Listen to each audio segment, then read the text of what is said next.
25 ఏళ్ల ఒక యువకుడు 36 గంటలు ఉపవాసం చేసి 5 కిలోలు తగ్గాడు. కానీ ఎసిడిటీ, కడుపు ఉబ్బరం, నిద్రలేమితో బాధపడ్డాడు. ఇది కొత్తేమీ కాదు.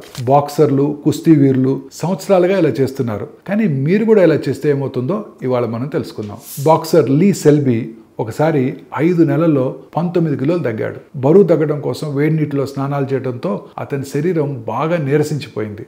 మన హర్యానా రెజ్లర్ వినేష్ ఫోగాట్ తన స్థానాన్ని సాధించడానికి ఆకలితో, చెమటతో చాలా కష్టపడిన బాధను కూడా చెప్పింది. కానీ సాధారణ వ్యక్తులు ఈ తీవ్రమైన పద్ధతులు అనుసరిస్తే చాలా ప్రమాదకరం.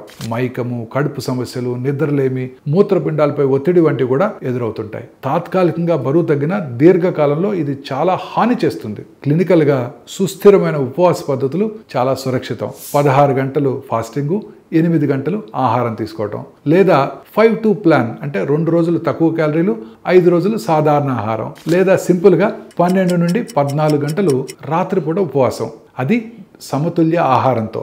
సో తెలివిగా ఉపవాసం చేయండి, తీవ్రంగా కాదు. ఎందుకంటే నిజమైన ఫిట్నెస్ స్థిరత్వంలో ఉంటుంది.